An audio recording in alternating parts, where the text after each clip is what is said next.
time's up. It's me, DjDoubleT, here and existing with some more Dreambound. It's our regularly scheduled program that I've been kind of skipping for the past few weeks, but we're back at it, and I'm ready to dive in to our little doomed BL story. And it seems like all of the story so far is like the idea of, well, currently, I love you. Or at least I thought I did. Because the person we love now is not the same person. Or even the same person being, like, they are their own, how do I say it? Entity, I guess you could say. But yeah, let's dive in to where we last left off. Please, Noah. You need to eat something. It's been days. Isn't this enough? Noah didn't respond. He simply stared blankly at the wall, lost in his thoughts. I brought you some food.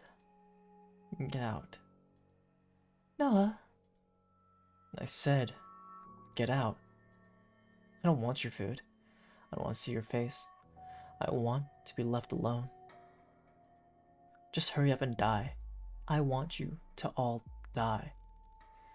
I wish I could just die. Then go ahead and do it. No balls. You stayed cooped up in this house all day and all night. What do you think the neighbors think? We told you not to be friends with that boy, yet you defied us anyway. And look at what's happened because of it. Get out. Our friends come to see you. I don't care. I don't want to see them. Noah's mother sighed heavily in a way that said, "You're overreacting." He simply ignored her and went back to staring at the wall. A few moments later, and she was gone. A young woman with dyed pink hair stood in her place. Sorry for coming over without saying anything. I heard what happened. I'd say I was sorry, but you've probably heard that plenty already. Rosemary sat on the end of Noah's bed. She had a big bag slung over her shoulder and it looked heavy. I just wanted to say bye in person. Not like we've known each other for long or anything. I just thought you and I were pretty similar people. You're probably the only person that I can relate to in this god-awful town. Hi, Bookie. Welcome. Thank you. Thank you. You're going somewhere? Noah's voice was barely a croak. Probably. Can I be honest with you? Even though you won't like what I have to say. Noah nodded. Honesty didn't sound so bad. You should get out of this town while you still can. Luke has been spreading stuff about you at school. Little bastard that he is. Everyone's talking about you and about August. Not to be rude, but your parents suck balls. Just hearing his name sent a pang of pain through his body. Where else could I go? Rosemary shrugged. I don't know. Anywhere would be better than here, though. Moon had already appeared outside of Noah's window, giving Rosemary a gentle glow.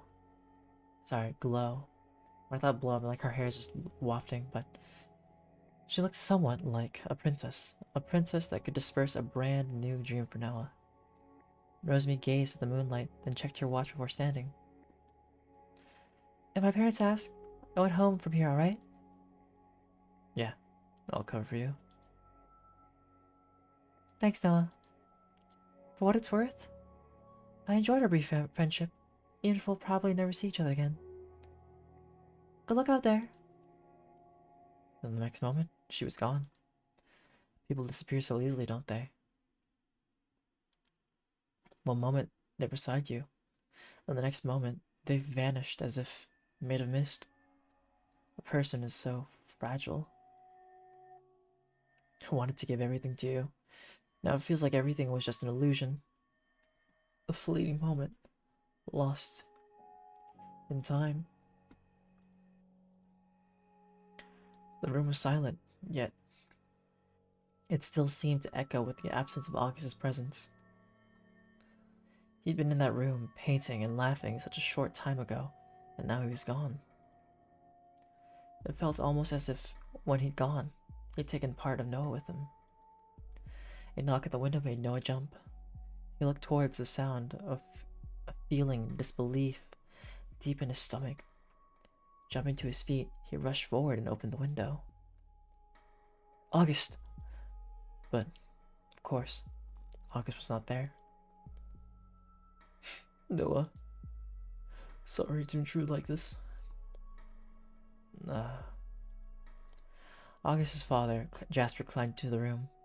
His eyes were sunken with big dark bags. How is this man... Okay, real talk. This man just knocked on our window and decided to crawl over? My parents would hate that, and also he's a full-grown man. I know he's grieving, but this is kind of... I don't know. Unrealistic, I guess? Noah had always thought of the man as a very put-together. But right now, he was anything but. August used to sneak out to see you like this, didn't he?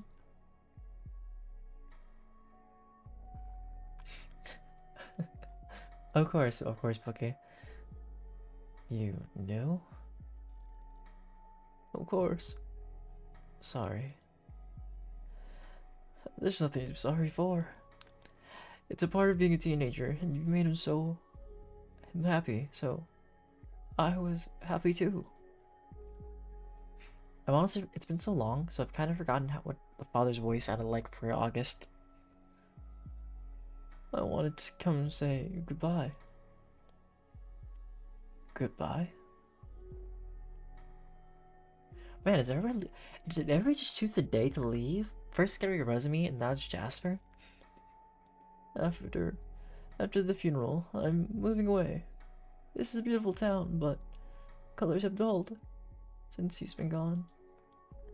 I don't think I can stay here any longer. Oh. I wanted to give you these. In his hands was a small pink pot. A little sprout hardly stood out from the soil. Under it was a small cardboard box. August loved this so much, more than you'll ever know, and he wants you to keep looking after it. I can't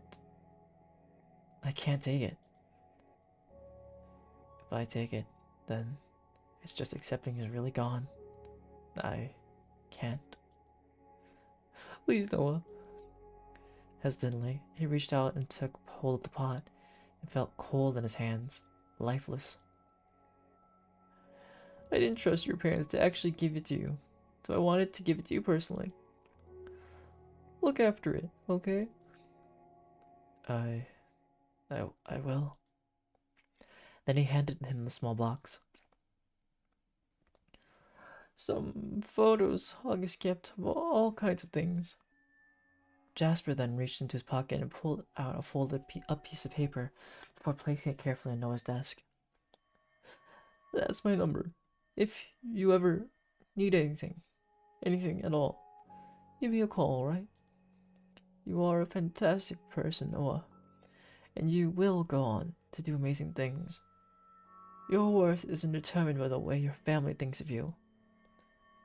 Remember that, alright? If you ever need someone to believe in you, it'll be me. Noah wasn't sure when, but silent tears had begun to run down both of their cheeks. Wordlessly, the two hugged, and Noah felt like he had now totally lost the last part of August. Jasper pulled back, smiled sadly, then headed down back towards the window. Does he know? Does he know August was out that night because of me? The guilt made him feel physically sick. His stomach did somersaults as he tried to stammer out an explanation to August's father. Sir Jasper, it's my... He simply shook his head and left. And once again, Noah was alone. Completely and utterly alone. And it was suffocating. It felt like the walls were closing in on him. Not just the walls, but everything. School, his parents, expectations, even Kane. Everything was closing in on him, and there was no way out. All he wanted was to be in a place where no one knew him, to spend his time on his art, be alone. If a campus would be his only friend, that would be fine. His eyes went across his room. Oh, thanks, Bookie, for subscribing to Prime for 2 months. And going on like a streak. Oops, did not mean to click that. There wouldn't be much to take. Very little in his room mattered to him. His art, August's plant, August's painting, everything else could stay in this hell and rot, along with everyone else in this town. He sprung to action. Noah tipped his school backpack upside down on his bed, emptying it of everything he wouldn't need anymore. In their place, he put his sketchbooks, as well as the painting August had made in that very room, carefully folded up. A pencil case filled with pens, pencils, and brushes, as well as some paint, was dropped in next. He grabbed the paper that had Jasper's number, too, just in case. He opened his door slightly, peering out. The house was dark. His parents were probably asleep, already asleep. Backpack slung over his shoulder, and the pot plant carefully in his hands, he entered the living room.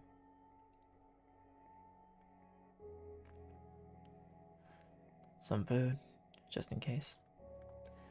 He opened the cupboard and grabbed a few cans and packets of things that wouldn't spoil and filled a water bottle. Just a water bottle.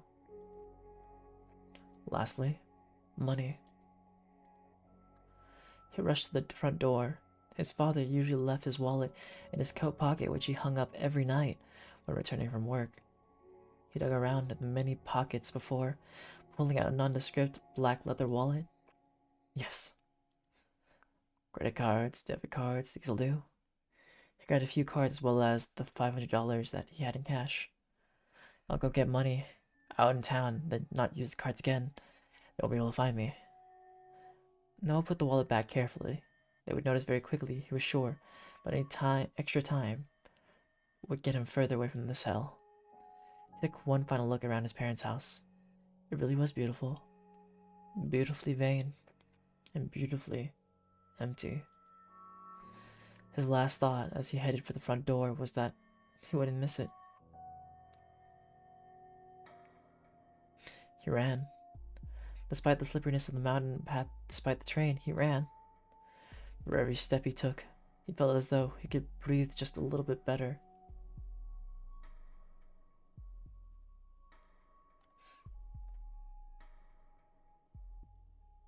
Huh, interesting. I wonder why it's giving errors.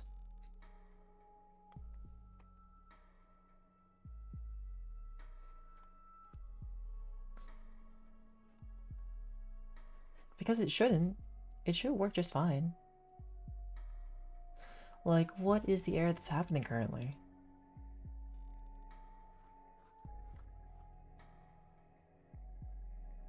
And I can also test it out real quick if you need me to.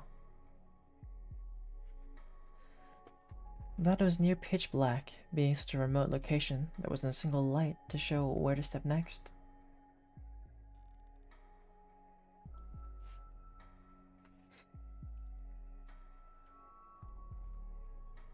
Still, he ran.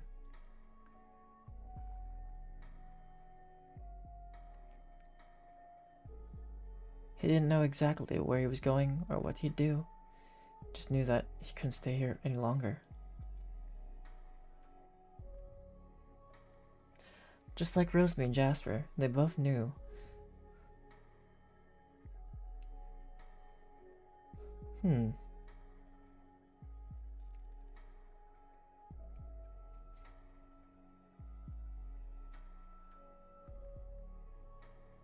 I don't think so. I would get notifications that it went through.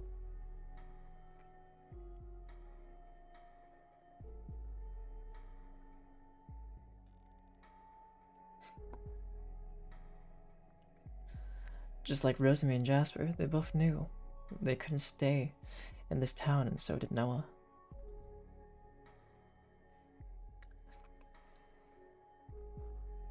Here, let me be right back. I'll go fix it real quick, or see if I can do anything about it.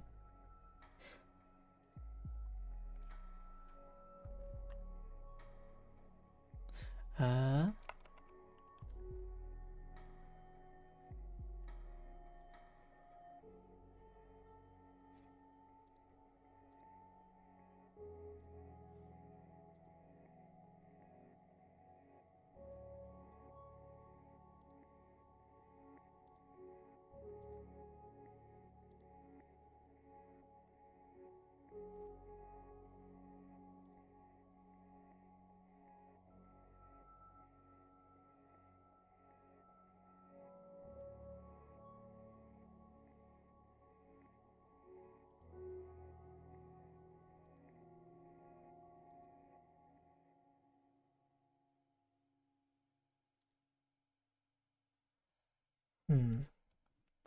Let's see.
Alright, Bucky, hopefully it is working. And if not, maybe we'll have to find another way. One day, I just wanted to be alone and be able to breathe again. Maybe I gotta fix this later. I don't know, it should be just fine. Because, I mean, weren't you able to do it in the past anyways?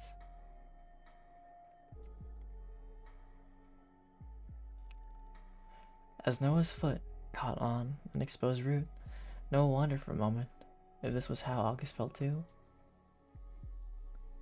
As he flew through the air, holding August's plant close to his chest to shelter it, he wondered why he was so calm. If I die, then maybe we'll be able to see each other again soon. Then you can hate me all you want. You can tell me you'll never forgive me for leaving you out here alone. And as long as I get to see you again, I don't care if you hate me.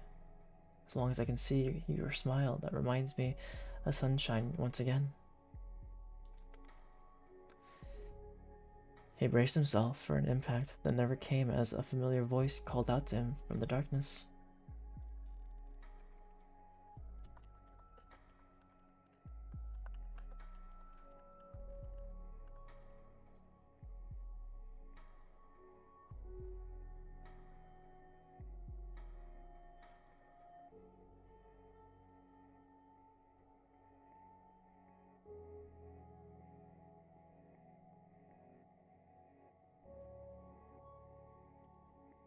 Hmm.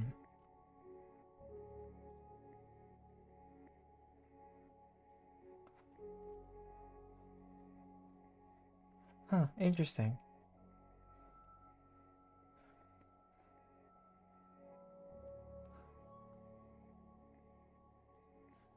Maybe if I try something else real quick.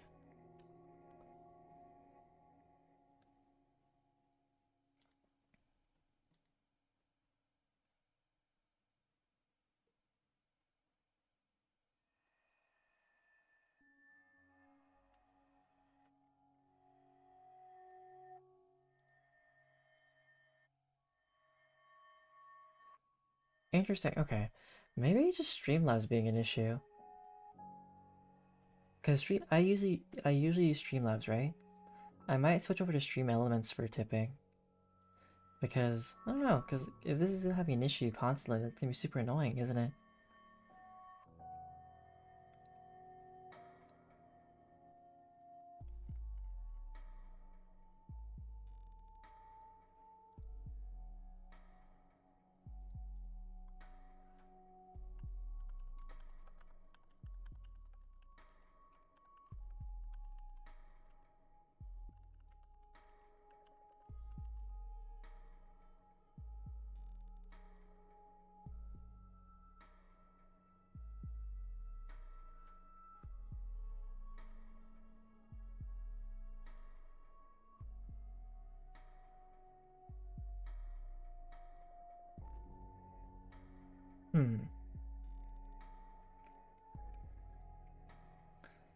So it turns out it might be an issue with specifically Streamlabs itself. Alright, that's something for me to do off stream later on. Hopefully, and maybe we'll get that fixed for next time. I might switch over to Stream Elements because that could be more helpful in this situation. Hopefully.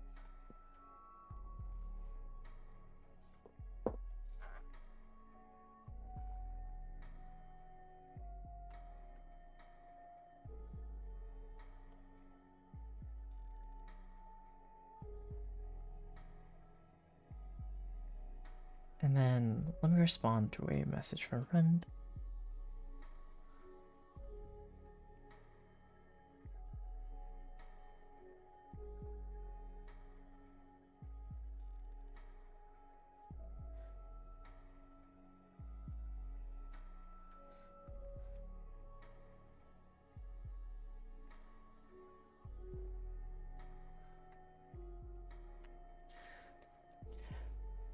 Anyways, he braced himself for an impact that never came as a familiar voice called out to him from the darkness. Is someone there? Noah? Huh? He fell. He fell for so long, with his eyes scrunched shut. He wondered if he was already dead after all. He waited for the impact, for the feeling of broken bones, for his blood to spill out onto the earth, but instead, all he was met with was the feeling of wind whipping him in the face.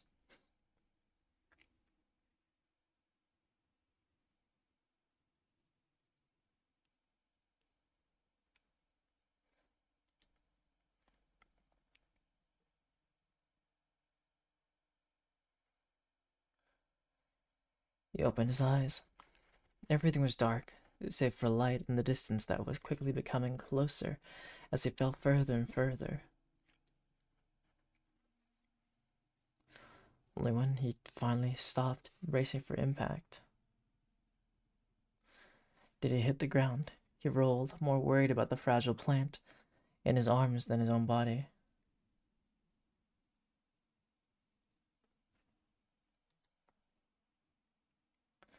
Ouch.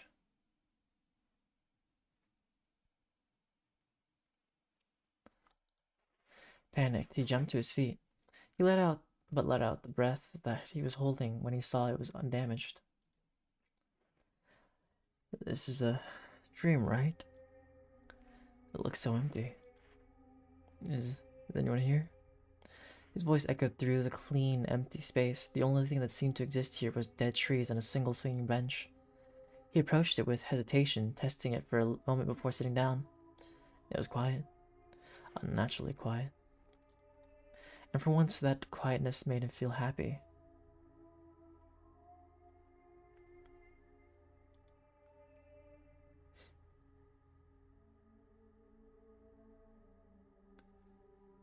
No one could tell him what to do. He could just stay here forever and drift away in the nothingness. Maybe that world is a dream.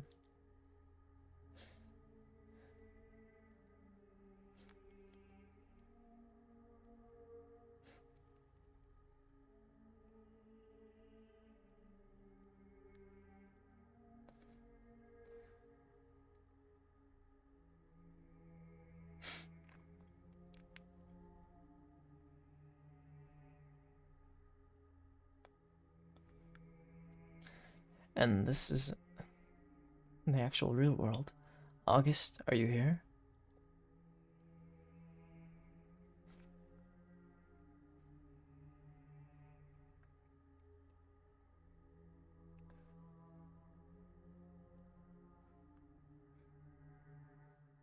Please. Please. Can you be here? I don't want to be alone. I would give up everything to see you again. Everything. I don't care if I ever see any of them again, if it means I can have you back. Silence followed. His words. I don't want to be alone. I just don't want to be alone.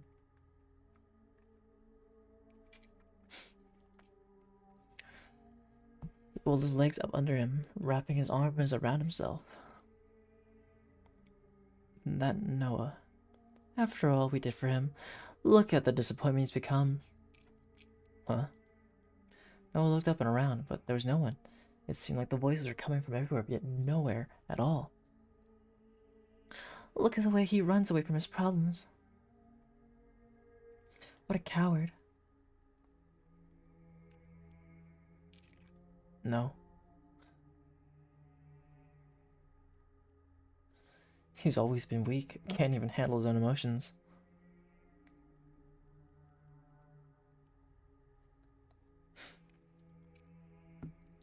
Look at him, all hung up. Just because one person died. Who cares? No. He's always been a burden. Stop it, please. Please just leave me alone.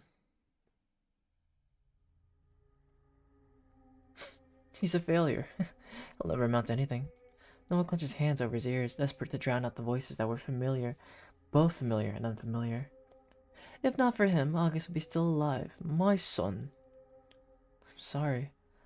I'm so sorry. I'm sorry for it even ever existing. It should have been me.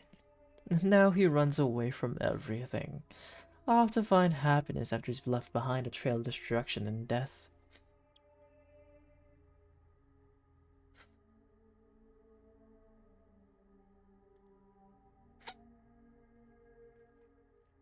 August, please, help me.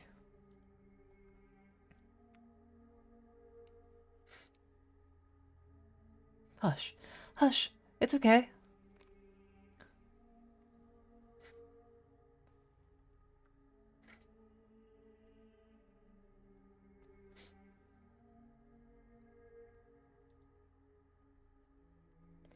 I'm here.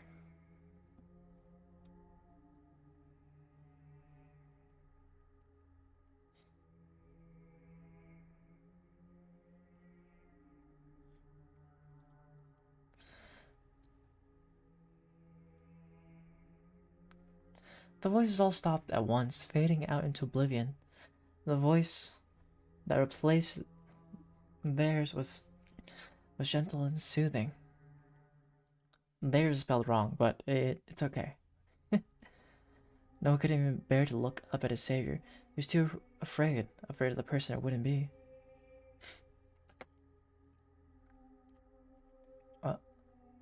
August?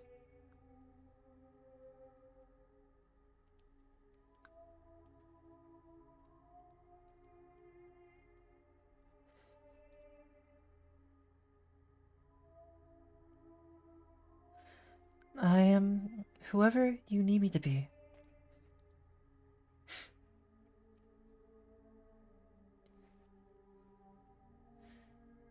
You don't need to listen to them. The past is painful, but you are worthy of happiness. It might not come today or tomorrow, but you will find it one day. Don't blame yourself. Ugh. Ugh. His words stopped and started as he blubbered and sobbed. I just want him back. I just want to trade places with him. Please. Please. Live, Noah. Live and learn to exist once again. I can't. But you can. Running away doesn't necessarily make you a coward. Staying doesn't necessarily make you brave. All you can do is the right thing for yourself at the present time. It's time for you to go, Noah. Be careful, okay? Don't trip and watch where you're going this time, alright?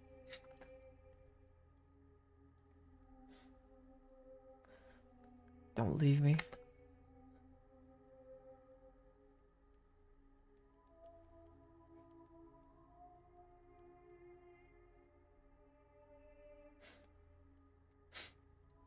But it was too late.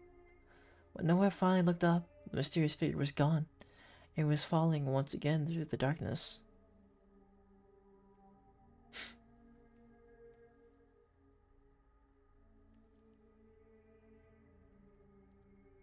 The stranger's voice was oddly familiar to him. It was warm, like a sunshine, a sunrise.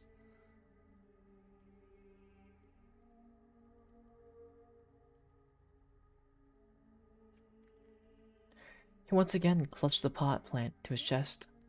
It too suddenly felt much warmer, warm like sunshine. Oh, we're on chapter 5 now? Oh, an endless cycle. It's time to wake up in the thing where we think. Wait, that made no sense. It's time to wake up and like attend to more things, basically, is what I'm trying to say. Noah woke up to a commotion.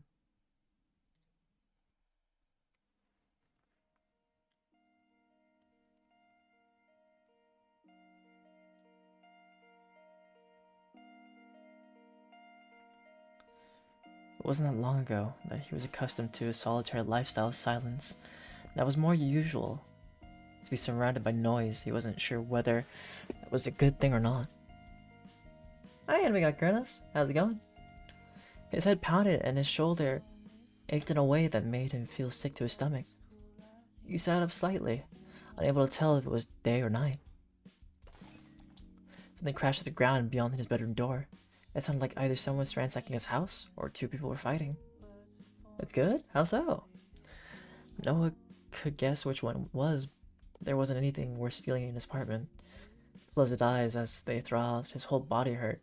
Noah decided he probably didn't like the pain as much as he thought. No? Doing your dailies? Or story? Why did I dream about that? He hadn't thought of those days in years. About the hospital, Jasper Rosemary leaving, about running through the night all alone, about hoping he would slip and fall. Parting for a future character? About the person who had saved him in that dream and sent him back safely. I forgot all about you. I never did get to thank you. He shifted his arm slightly, sending a pain shooting down his spine. After I left that dream, I ran into town, maxed out of all of my parents' cards and dumped them. I wanted to take a night bus, but I missed the last one, so I walked. I walked for what felt like hours before a car came along and stopped. They offered me a ride and dropped me in the next town across the mountains.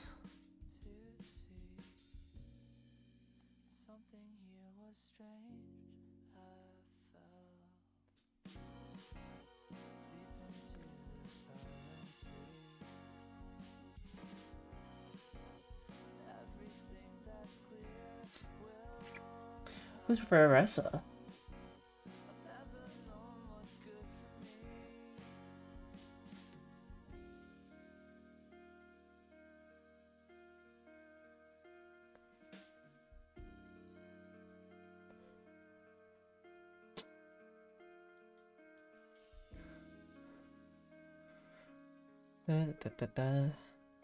Yeah, across the mountains. It's lucky they didn't kidnap me, or worse, not that I cared. Oh, okay. Are they any good? And when I was finally out of town, well then could I finally breathe again. But I was getting used to being someone you loved, getting used to being someone that could be loved. Breathing wasn't enough. I wanted to live. I wanted you to live.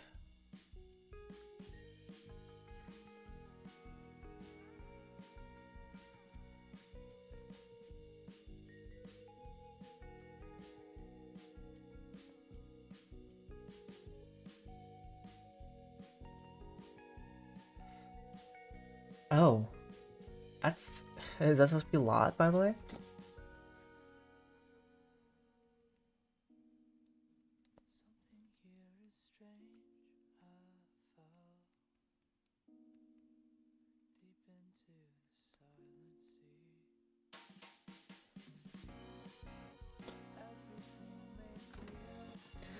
Another crash and bang from outside the door.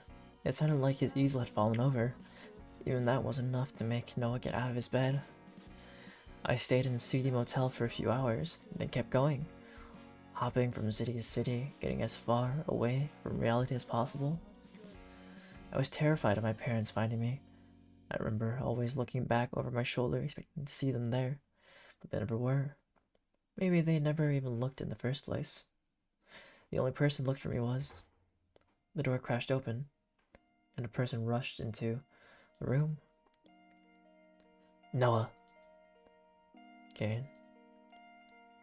Why did it have to be you? Why did you have to turn up? Oi, fucker! I told you not to come in here. Why the fuck should I listen to anything you have to say? This isn't your house, you leech. Stop fighting. My head hurts. God, Noah, what's happened to you? Kane knelt down beside Noah's bed, which was nothing but a mattress on the ground, and reached for his shoulder instinctively. Noah flinched away. Kane didn't fail to notice that. His hand dropped down to his side. I keep telling you, this is all too dangerous, and you just keep going back. Noah looked away from him. What are you doing here? I wanted to say sorry for before. Noah looked towards Ivan, asking a question with his eyes. Ivan simply shook his head, so he didn't tell him. What time is it? 3 in the morning. 3 in the morning.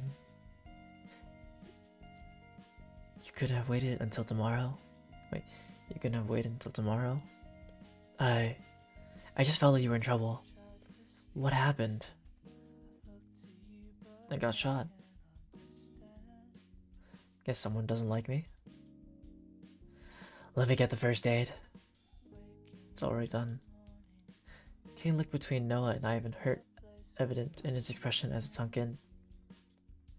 You asked him for help? Got a problem with that?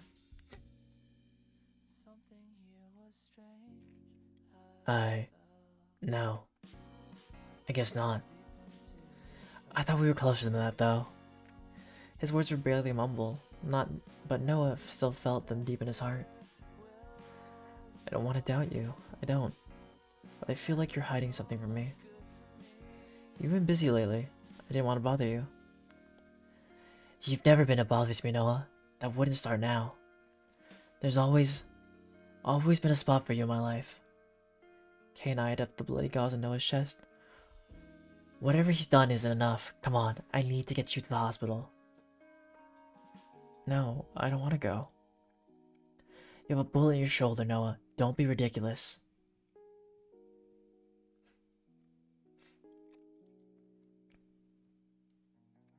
You know, just a scratch of a bullet. Hey, it's a normal day. I get shot every once in a few weeks or something, you know?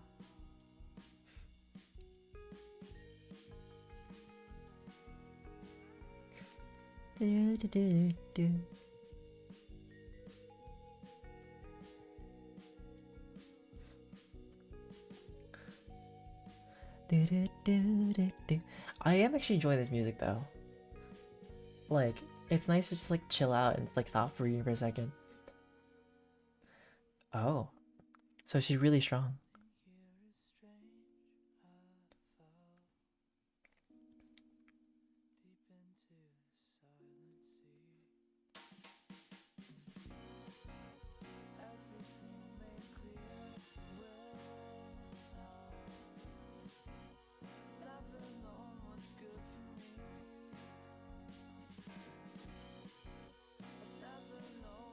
Oh yeah, so in Genshin, what are the elements? Everything me.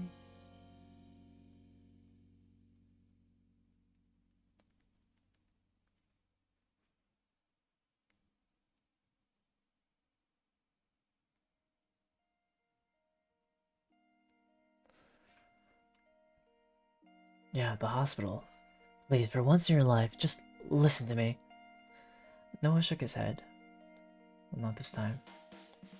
People need my help. Every word struggled to escape his throat, which was completely parched. Let me get you some painkillers and water. Don't run off, okay? Okay. Kane left the room first, leaving Ivan standing to the side with his arms crossed. So what? Ivan inched closer, a smile on the corner of his lips. What do you want me to do now that he's here? You know, just a mess here. What do you want me to do? You said something.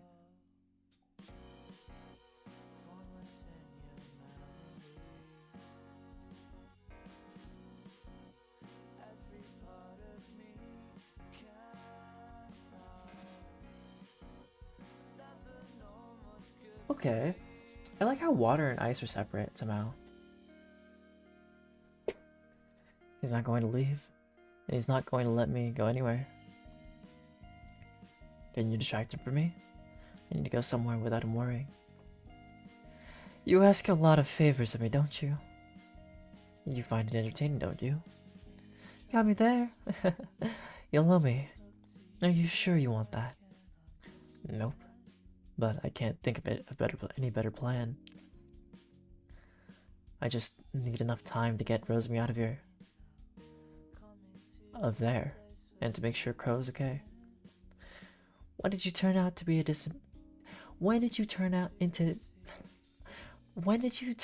such a decent person? I don't know, but it's no thanks to you. Here. The door opened again as Kane stepped inside. He passed Noah a bottle of water and a couple of painkillers. Noah eyed them up for a moment before taking them from Kane. He brought the bottle to his lips, added the 2 little white pills, and swallowed. Hopefully, that helps until we get you looked at in the morning. You don't need to baby me, you know. If I don't, who will? I'm tired, Kane. Can we talk about this in the morning? Yeah, sorry. I should have just waited until the morning, but... Noah hadn't ever seen Kane look such a mess. He was always the put together one of the pair. Smart, good looking, charismatic, well spoken, yet right now his hair was a mess. There were dark black bags under his eyes, and his words were jumbled and confused. I'm staying here though. I wouldn't want to let you be alone. How would he be with me here? You're not staying. That's no way to treat your host. This isn't your apartment. You can stay, Kane. We're friends. And what are we? I'm tired, Kane. Right. Well, I'll be in the living room if you need anything. Anything at all. All you have to do is tell me, okay? Okay. Noah slowly relaxed himself into his bed again, watching carefully as Ivan and Kane shuffled out of the room. Once they were definitely gone and the coast was totally clear, Noah spat the 2 pills into his hand and dumped them in a bag of trash that was overflowing on his floor. Sorry, Kane. I want to trust you. Careful to avoid making much sound, Noah sat up from his bed again and got to his feet. A broken mirror leant against the far wall, and Noah realized he couldn't say anything about how Kane looked. He looked 10 times worse himself. Straining against his injury, he quickly got changed into a new, less bloody set of clothes, his arms screaming at him to stop every step of the way. This won't work for long. He'll work out. I'm gone by morning at least, at the latest. It's all the time I need to get Rosemary out of there, and to help Crow. His determination steeled. Noah closed his eyes and braced himself for the fall. Even then, his stomach did flips as the ground opened up under him and he fell. Where will he be? How can I find him? How can I find you and save you? As he fell, his shoulder burned and ached. He winced hard but accepted the pain with clenched teeth. Unexpectedly, he suddenly began to steer off course, where he would usually fall down in a line until he emerged where he wanted to. It was as if an invisible string was pulling him from his destination to somewhere else entirely. Noah desperately tried to regain control, but there was no control to regain in the first place. He shot off to the right into the vast darkness until eventually a light could be seen in the distance. There you are, Noah. You're dripping water everywhere. Go get a towel and come back down here quickly, please. Noah's eyes went to his mother, who was sitting with one leg crossed over the other, his father sitting beside her. And filling up the rest of the lounge were 4 other people, 2 of whom he'd never met. An adult man with close cropped hair and a neat suit, and a woman in a black dress that came down to her knees. What's the highest amount of damage you can hit in that game? Noah witnessed as a pain shot through his head. Can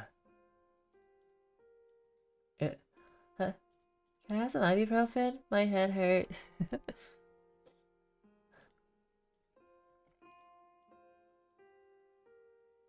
Noah? Mom?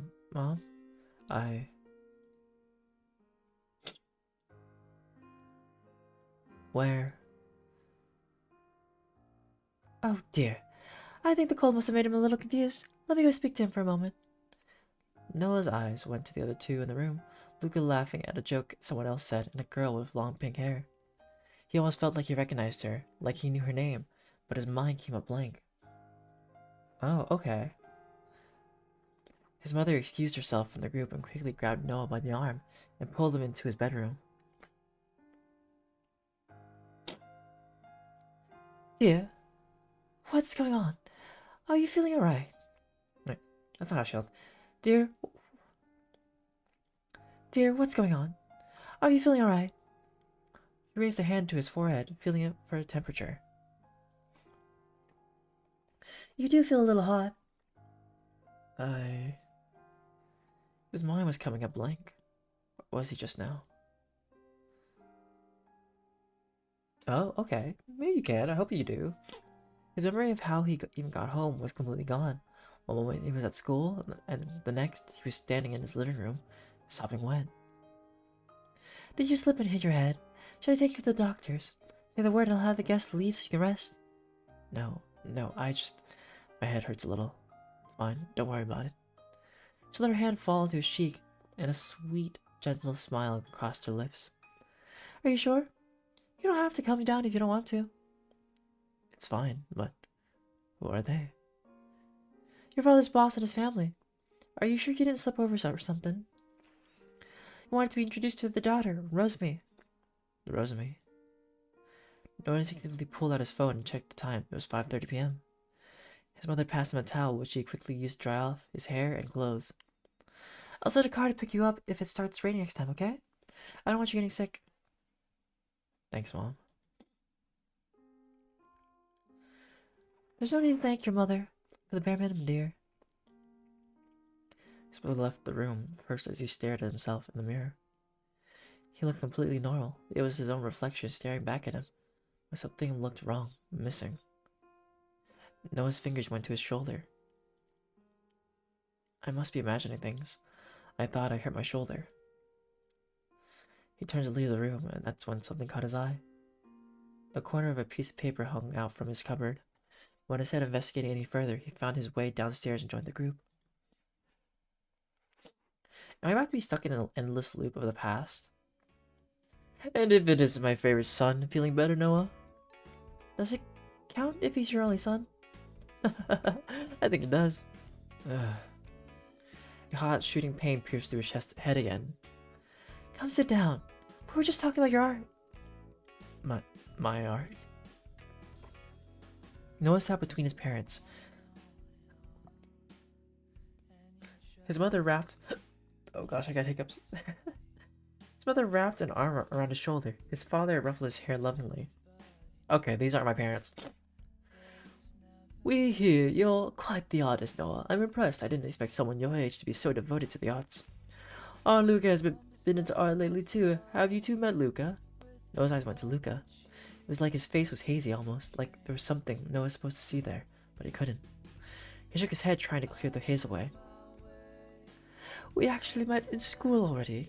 Noah's been tutoring me. His voice was gentle, and he looked at Noah with eyes full of adoration. Right. That's right. We met at the art club. And I started tutoring him. Why is it so foggy?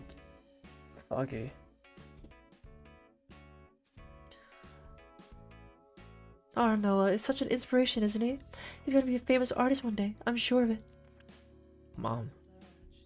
There's nothing to be embarrassed about, dear. The hours upon hours you put into developing your talent deserve to be celebrated. Noah's eyes traveled to the last person in the group, the girl with long pink hair that hadn't spoken a single word yet. Oh, Rosemary, why don't you introduce yourself to Noah? For some reason, Noah expected her to smile, to introduce herself happily, but she simply crossed her arms and looked away from the group. You'll have to excuse her. I believe Rosemary is feeling a little unwell. A ringing sound came from beyond in the kitchen, and Noah's mother jumped to her feet. The turkey's almost finished. Shall we prepare for dinner? Can I have a tour of the house? Wait, can I have the tour of the house? Noah's mother looked towards him with a smile. Would you mind, dear? Dear? No, of course not. I can show you around. Noah was already moving quickly through the storm ridding the sky outside. The weather was only getting worse as Noah got to his feet to show Rosemary around. His gaze caught on his reflection in the glass as the rainwater whipped against it. Something about that sight filled his stomach with anxiety.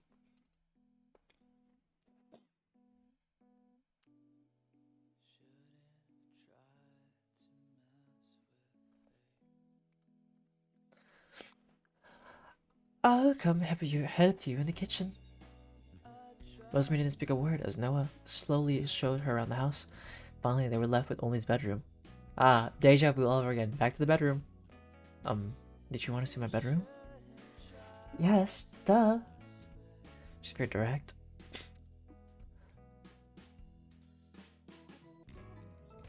Leave the door open, Noah.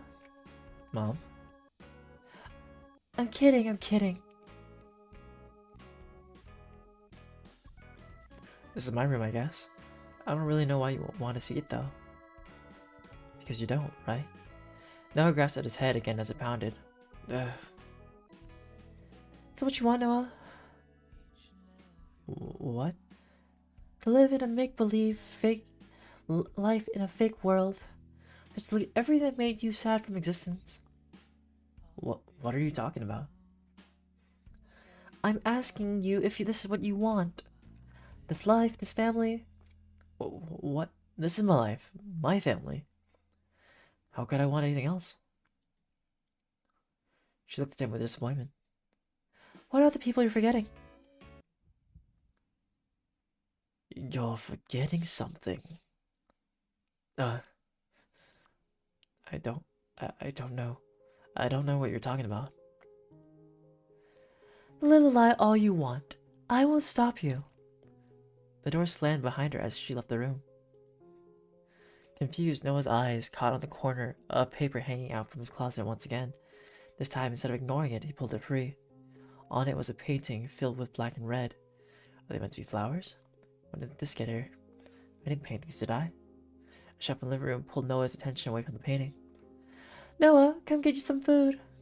He didn't recognize the painting in the slightest, yet his mind told him this was his most special treasure. Noah carefully put it back where he found it, and sped out of the room.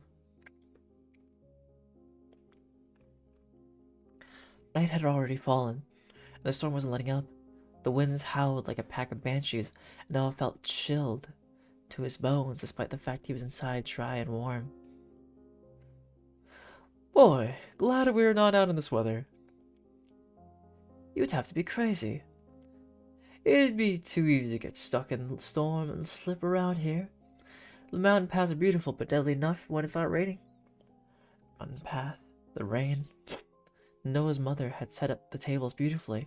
The dinner set was yellow, and she placed a vase of flowers in the center of the table to match it. It had 3 beautiful sunflowers. Sunflowers, the rain, the mountain path. Noah, are you going to join us? Oh yeah, of course. The rest of the group was already seated. Rosemary pushed her plate away and turned up her nose. Ah, Rosemary, where have your manners gone tonight? My lovely daughter. I'm not your daughter. Ahem. I hope you all enjoy the food. It's one of Noah's favorites. With his exams coming up soon, I wanted to treat him to something delicious. Exams? Wasn't I supposed to study with someone? Noah sat down, confused. The food looked and smelled delicious, but something also seemed off. Like he wasn't supposed to be here, eating this food with these people. Like he was supposed to be somewhere else. The pork felt cool against his lips as he brought the food to his mouth. He chewed slowly, watching everyone else carefully while he ate. Their conversations faded into the background, and all he could notice was the sounds of forks scraping across plates. Noah watched their faces, looking for signs of something different from them. Something wasn't right. Everything was perfect, yet still something wasn't right. And it's like they know it. Noah noticed that everyone stopped talking when they heard it too. Thunder rumbling in the distance, or rather, in the clouds above, and it sounded almost like it was echoing inside Noah's head, telling him, "You're forgetting something." "Boy, the weather really is wild. There hasn't been a storm like this since back in August." August? August?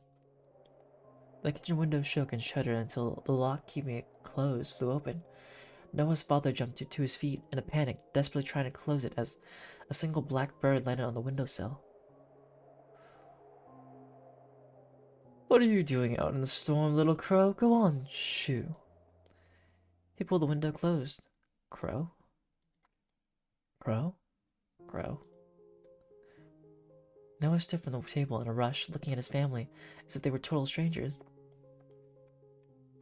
This isn't real." "What are you talking about, dear? Sit back down. Aren't you enjoying the meal?" You aren't real. You weren't like this." Rosie perked up, her eyebrows raised at Noah's sudden outburst. "Noah, please." I wish you were real. I wish you were real. I wish this really was how everything went. But it's not." She raised her hand to his cheek and leaned into it. "I wish you were my mother, but my mother's dead. Wasn't ever as kind as you. I have to go. I have someone to save." Ignoring their shocked exclamations, Noah rushed towards the door and threw it open. Wind and rain battered him mercilessly. As soon as it opened, it blew his hair and clothes around wildly as he pushed against the gale. How could I forget? This is all a dream. I came to save you, Crow. I'll save you. Noah's breath came out in ragged gasps as he rushed down the slippery mountain. Once again, he ran with little regard for himself. All that mattered was the person who was lost in the storm, all alone. He couldn't save August anymore, but there was someone he could save. Just the one.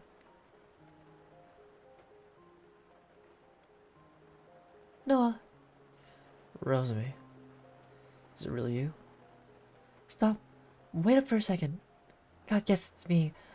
A fake wouldn't be nearly as pretty, would they?" Rosemary gasped for breath as she finally came to a stop at his side, holding onto his shoulder to support herself.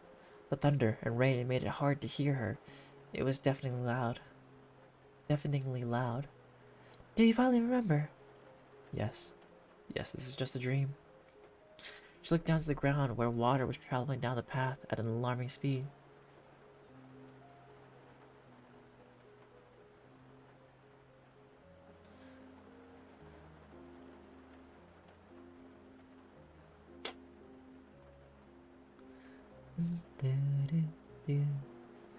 "It's too late."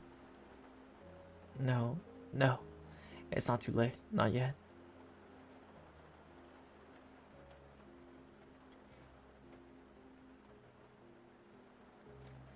"It is. This is my dream, and he's gone."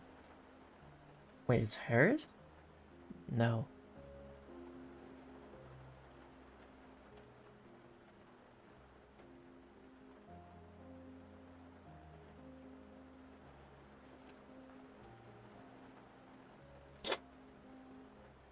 It can't be too late. I can't let anyone else die. Then let me help you one last time. What? We made a deal, right? I'll cover for you. I can send you back to the start of the dream. I can help you fix things. What do you mean, one last time? Crow told me that humans aren't designed to exist within dreams. Especially not for as long as I apparently have. No. The thing that Shadow Guy stole from you was What kept me grounded here? I don't have much time anyway. It's taking all of my energy to even exist here. I still don't understand how I became so linked with this place, but I know how to use my abilities, and I can use them one last time for you. After that, I guess I just ce- I just cease to exist. Kind of weird in my opinion, but who cares? Rosamund, no. No. I'm going to take you back. There's still time. Well, when does the collab happen? What patch will that be? 3.3? 3.4? 3.5?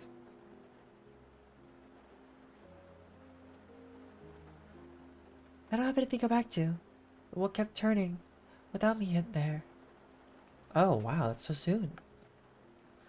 Uh, I'll... I'll help you. Rosemary shook her head. Sorry to make you lose someone else, but Noah, but if the last of my energy can be used to help you, then I'd do it in a heartbeat. You're the best fake boyfriend I've had after all. But we barely knew you, Rosemary. And you tried to escape and get freedom, and now you're just choosing to sacrifice yourself? This is some interesting writing of a story so far. I'm not disturbing of your kindness, Rosemary.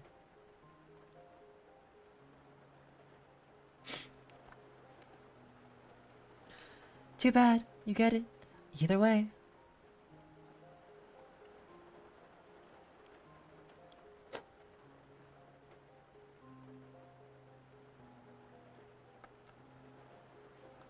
It's probably my fault you're here in the first place. Just this once. Oh well.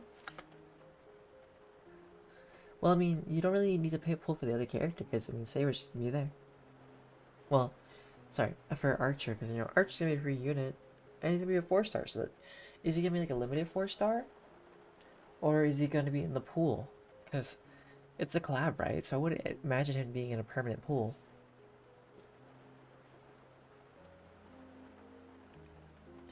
Is there anything...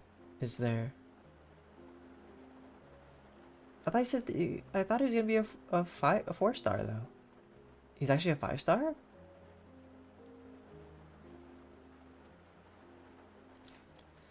Is there anything you want me to say to your family? Any message you want me to pass along?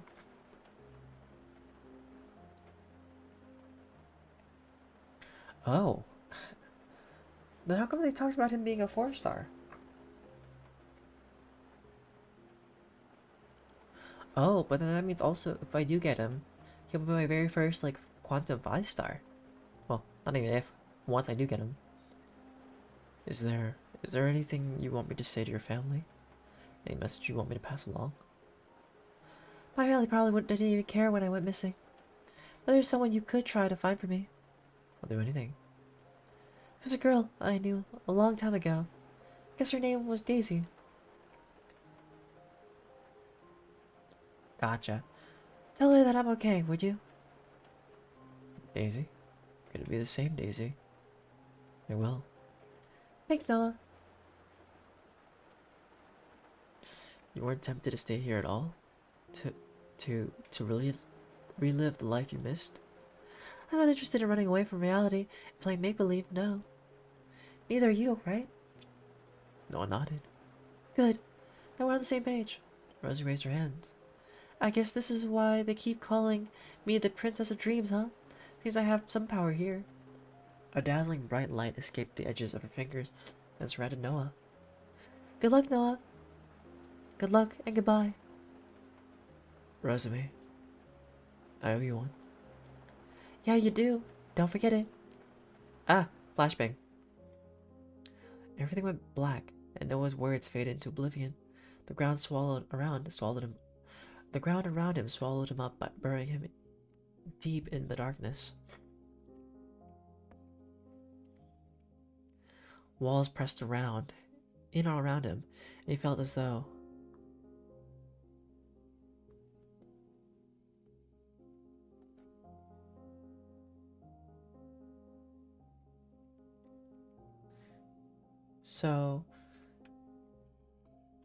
so it's a visual novel.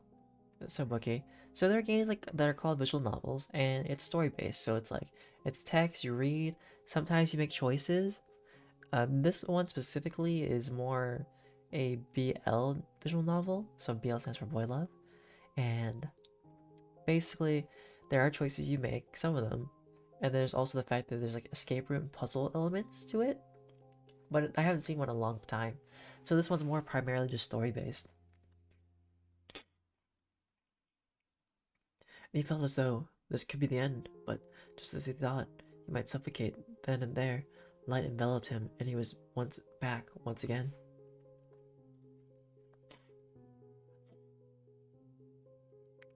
There you are, Noah. You're dripping water everywhere. Go get a towel and come back down here quickly, please.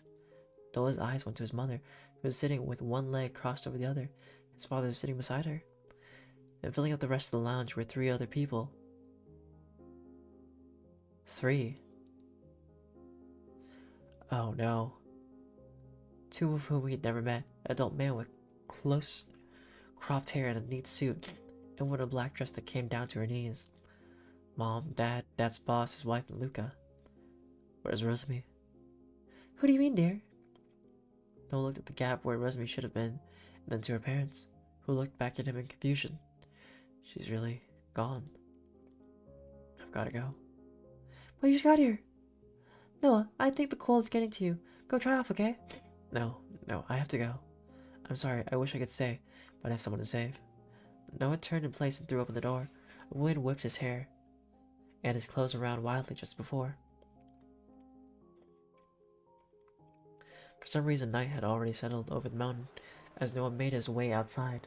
Mist dissipated around his feet as he ran through the rain down the mountain once again. Also, Bookie, if this was an audiobook, then that means it's just me. You'd be hearing me doing the voice acting, yapping and talking.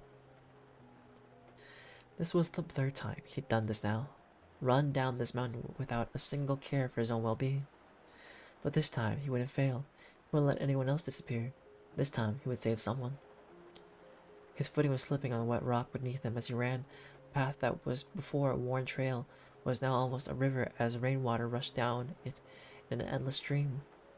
Noah felt himself stumble, but caught himself on an overhanging branch and continued onwards, pressing himself to go faster. His breath came out raggedly and fast. His entire body trembled from the cold, but even so, he pushed forward until finally he saw the person he was looking for all this time. Crow. Crow. August spun around, eyes wide and eyebrows raised in surprise at the sudden appearance of Noah, as if no matter how he thought of the outcome, there was a universe out there where Noah should have appeared to save him. But in that moment of shock, August's foot slipped on the wet ground and began to fall backwards. Noah reacted quickly, throwing himself forward, catching August in his arms as they both tumbled down the mountain. The rain pounded against them,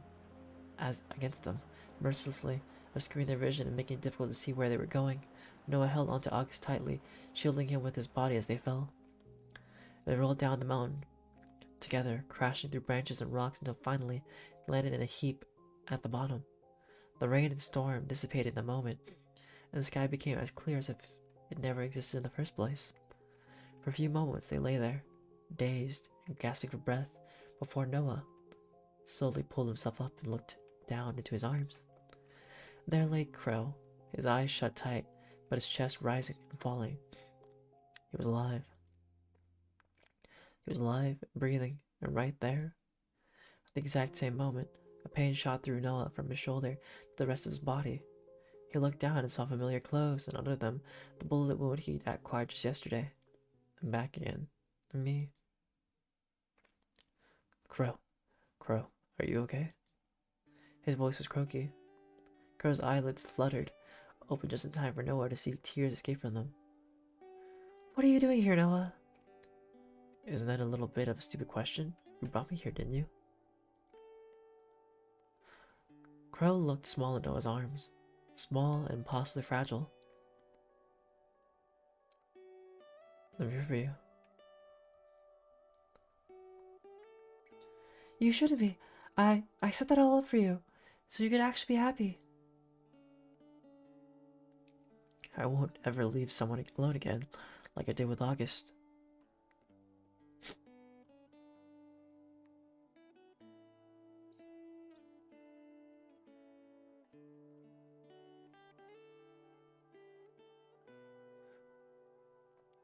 Ah, the music.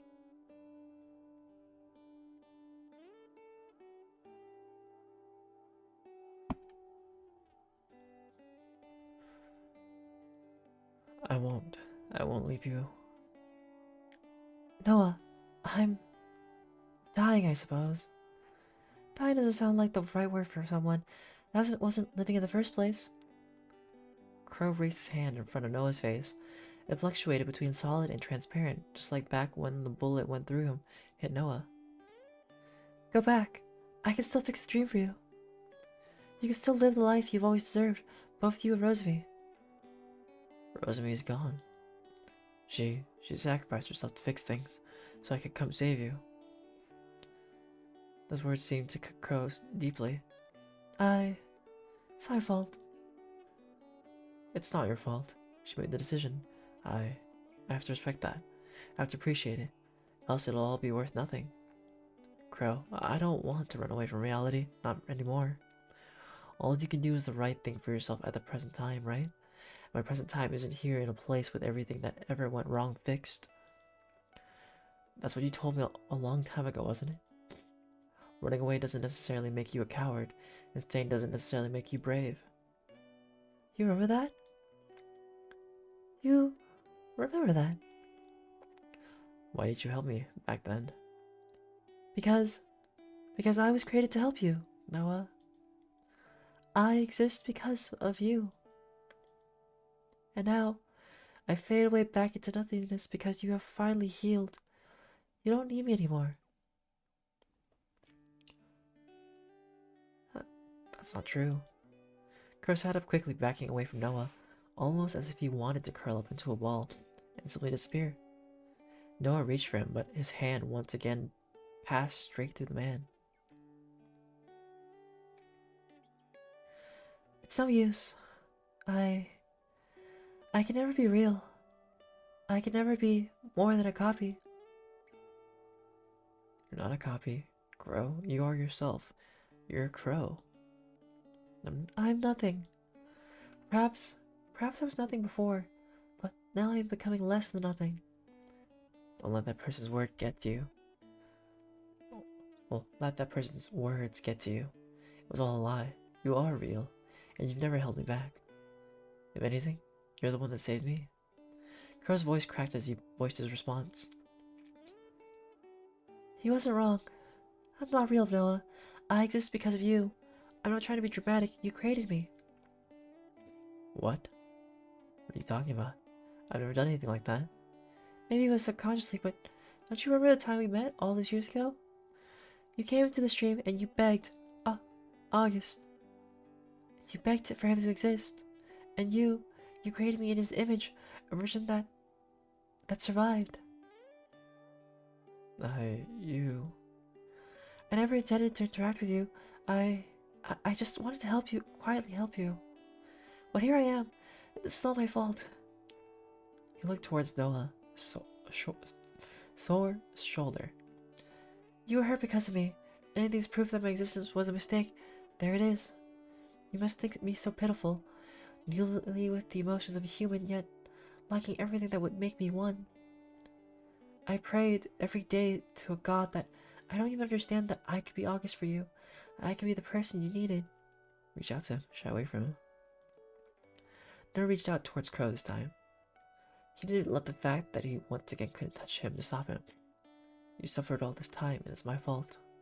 My actions made you hurt. I could never be it for you. I have memories of him, you know. Of August? Crow nodded solemnly. You passed every memory you have of him over to me.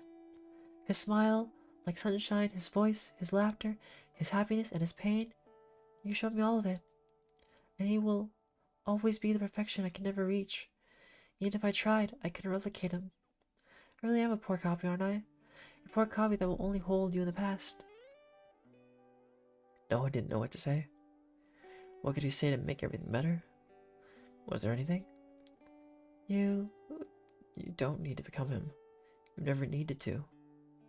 August is gone. I've accepted that. The one that helped me to understand that the memories I have of the past can be enough. That it's okay to move on while remembering. Was you, Crow. Noah's eyes were cast upwards to the heavens. 1,000 stars glittered back at the pair, seeming so far away, yet still within arm's reach. This is it. This is what I want to show you. You told me you'd never seen anything like this, right? Crow looked up for the first time, his cheeks dusted with pink and his eyes watery. As he took in the sights, his mouth fell open slightly. I wanted to show you properly the night sky in a place far away from any kind of city. Isn't it beautiful? It's magnificent. I always found that looking up at the night sky made me feel so small, but in a good way. Like all of my problems couldn't be that bad after all. Crow, I want to show you everything properly, everything you've ever wished to see. The beach, the ocean, the most beautiful sunrise, and the most magnificent sunset, the biggest, most sprawling cities, and the mountaintops. I want to give it to you. And there's the smoochies. It happened in an instant, gently as if afraid his lips wouldn't meet with something solid. Noah leant forward and placed a careful kiss against Crow's lips. Crow froze in place for a moment, before finally he relaxed into the feeling. Noah's fingers twitched, wanting to hold on to Crow for dear life, to never let him go again. His heart pounded out of his chest, threatening to burst free at any moment. How long had it been since someone had captured his heart so? How long had it been since he'd kissed another person like this? And what would Crow think? For a moment, Noah worried that he was the only one that felt like this, worried he was alone in his feelings. But that feeling was quickly squashed as Crow pressed into Noah, deepening their kiss. Their kiss was like nothing Noah had ever experienced in his entire existence. It tasted like sunlight, like the air itself. It felt like home. The world around them seemed to vanish for a time. All that mattered was the two of them, and nothing else. For this moment, at least, that was true. The taste of his mouth sent shivers down every inch of Noah's body, and with them came warmth. They both exhaled and parted lips, and shared breath between each other's mouths. They sighed, content with just being close enough to touch, yet still not quite touching. I can feel you just fine. Noah. He took a deep breath and stared into the blonde's eyes. I don't want anyone else. I want you. The person you've become. But I am nothing. You are something. You're a crow. That's all I want, and all I could ever ask you to be. I wouldn't ever ask you to be August. I'm asking you to be yourself. I don't deserve that, Noah. But even if I did, and I agree with you. He raised its hand again. It was fading, becoming transparent. Noah could see the mountainside through it. Crow smiled sadly. You're ready to be without me. You can still be happy. I'm not ready to lose you. I can't, not yet. Noah wasn't exactly sure when the tears started streaming down his face, but he wiped them away with the end of his sleeve. I don't think there's anything I can do about it. Crow's face seemed to be a reflection of Noah's at that moment. They stared at each other before Crow finally looked down to the ground, his eyes welling up. I don't want to go away. I don't want to die. I don't want to die. I was, scared. So scared. I didn't know I could feel scared until I met you, Noah. Perhaps even this feeling is a dear feeling, a dear thing. Noah's voice caught in his throat. Finally, Crow admitted his true feelings. Noah could do nothing about them. I want to stay with you. Be the reason you smile. I want to make you happy, and I want to go back with you and see the world with you. But I can't. There must be something I can do. There is. Then stay with me until I disappear. That's my selfish wish. Stay beside me and watch the stars. I can't say no to that, can I? It makes me want to cry, to scream, but I have to do at least this. Crow lay back on the grass, staring towards Noah. Well, upwards. Noah slowly echoed his movements, the vast sky clearly taking up his vision. I can feel your heat beside me. It calms me greatly. Human emotions are puzzling, aren't they? Even for me, yeah. How's your shoulder? It hurts, but it's fine. Ivan helped me deal with it. He's a good friend. Friend is a little much. It's good to have friends, Noah. I'm sorry for what it's worth. Sorry for doing this to you all over again. It's not your fault. If I'd kept my distance, it never would have happened. You never would have gone through loss all over again. Being human is having loss, I think. You've grown so much, Noah. Thanks to you. Crow shook his head. I might have given you a nudge, but you did this yourself. I'm so happy to see your heart so full. Noah stared at Crow's profile. The moon shone down from on high, and the stars above glittered like diamond dust on the dark night sky. It was perfect in every way. The clouds were thin and wispy. Their shadows didn't touch the ground beneath them.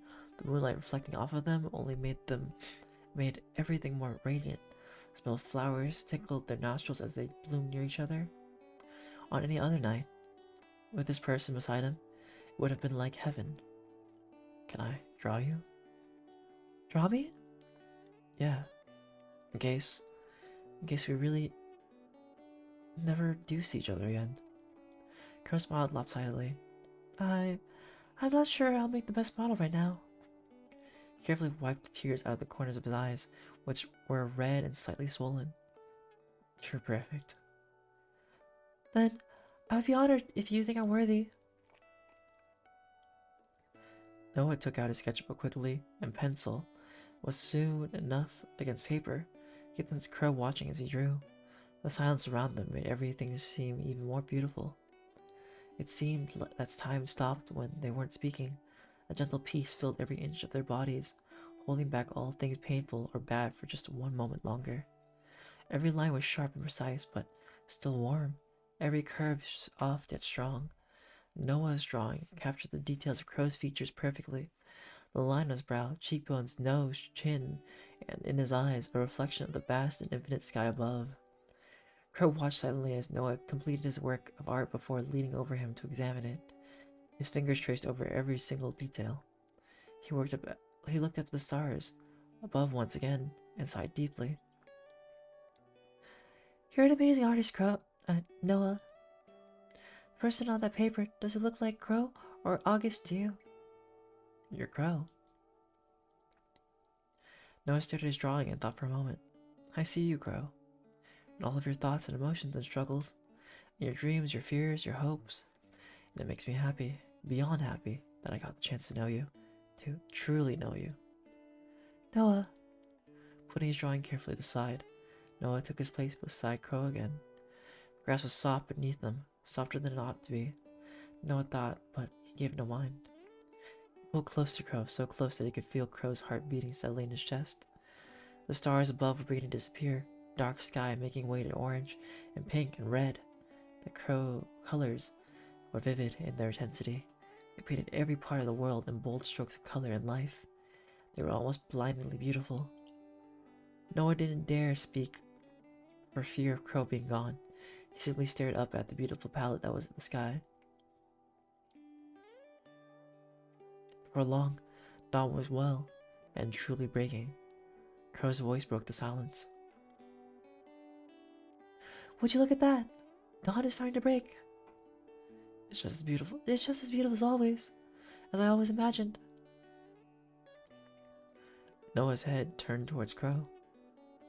His entire body was barely holding on to existence. Noah watched as the last of him disappeared, becoming glitter that carried away on the wind. Tears streamed down his face. I couldn't do anything. After all this time, I still couldn't do anything. Can't save the people that matter. Rosemary gave me everything for this, and I still failed. His body was suddenly tired, his eyelids quickly closing. The colors seemed to have dulled around him, as a mourning for the soul it had lost. Everything went black as his eyes finally closed, all alone on the mountainside. When Noah opened his eyes again, both the sunrise and the night sky were gone. The blazing sun sat heavily overhead, not one speck of cloud or haze in sight. Noah sat up slowly, looking at the empty space beside him. The world didn't look to have changed, and yet it did. There was an odd feeling in the air, a loneliness that affected the very earth itself. His eyes went to his sketchbook, and he gasped at what he saw there. Under the careful sketch of Crow was something else in the bottom corner of the page. He picked it up, peering in closer. I tried. Call for me when you struggle, and I will be there in your heart always. I promise now and forever. It was a doodle, and not a particularly good one, of Noah himself. Next to it was a message. Call for me when you struggle, and I will be there in your heart always. I promise now and forever. Isn't it over yet, is it? And all this for me. The least I can do is end things. Noah picked up his sketchbook, clutching it to his chest for a moment until a sparkle in the sunlight caught his attention. He reached over, and sure enough, Crow's earring sat on the grass beside him. After gazing at it for a moment, he pocketed it carefully, and then, with his belongings in hand, he fell, and the world melted away before him. Everything was quiet in Noah's house. Either that meant that Ivan and Cain had tore each other apart, or one or both of them were no longer there. Noah tentatively opened his bedroom door and stepped out. Ivan alone sat on his couch, his feet up and the TV on loudly. Noah frowned. Where's Cain? Ivan pulled out a bag of chips and crunched loudly on them. Who? No, the guy I told you to keep an eye on. He left. He noticed you were gone and stormed out. What? What was I supposed to do? Trap him down? No thanks for coming for me. I need your help again. Ivan raised an eyebrow. You seem to need my help more often than not. You're the one I can depend on right now. Crow is... He's gone. What do you want me to do? Do you think it's possible to track a soul in a dream? Ivan crossed his arms around over his chest and slightly tilted his head to the side. That man, the one that shot me, the one that did all of this, he stole something from Rosemary. Her soul core? Could we use that to find him within a dream? Why should I tell you? Are we friends? Friends is a funny word to describe us. I'll tell you, and I'll help you, but you'll have to pay the price for staying around me. You understand? Fine. You will get whatever you want. He smirked lopsidedly. I'll make you forget that. Fine. It's probably possible if you can enter a specific person's dream. Then I don't see why you couldn't use someone's soul to do the same thing. Good. By the way, Rosemary, she's... I don't care. Huh? Isn't she your family? I don't have a family. Whatever happened to her is none of my business, and I don't care. Remind me not to get on your bad side. Who says you aren't already there? Hope you're kidding. I suppose you'll never know. With a face like that? No, I don't think I can ever tell what you really mean. When Ivan made no move to stand, Noah crossed his arms.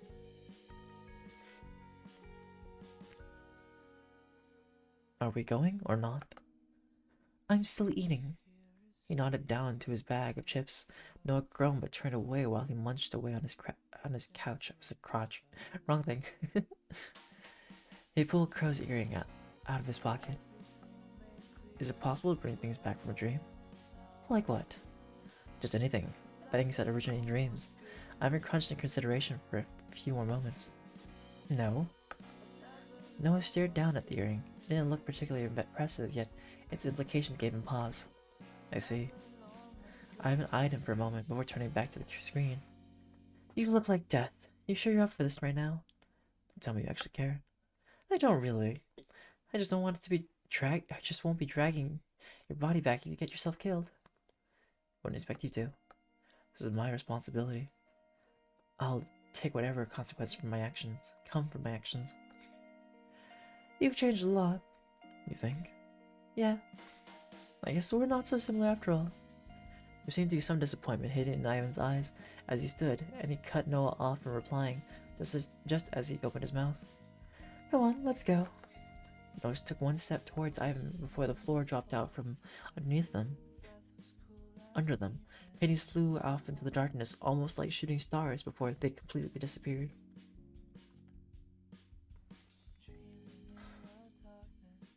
Alright, and I think this is a good stopping point for tonight. It's almost midnight, but if I continue more, that'd be more of a continuation. But yeah, let's save this real quick. Now what do I do? Save. Oh wait. Wait, no, not auto. Okay, history? Oh, well good. Hopefully I got done with a lot of things. Ah, there it is. Settings, save. We'll continue this next time for whenever. I like how this has gone over a few months. So we got November 15th, then you got November 29th, February 5th. But yeah, thank you to those for everybody who came by from I Am the Bookie, Anime God Kronos, and to anybody else who stopped by. I really appreciate the support and for the help to keep me alive. If any of this is on YouTube, if anybody's watching this on YouTube, thanks for watching. And if you want to see me live, feel free to come to Twitch. But for now, let's see if this is it. But for now, DjDoubleT out and about, and deuces. Have a good time, son. I'll see you at some point. And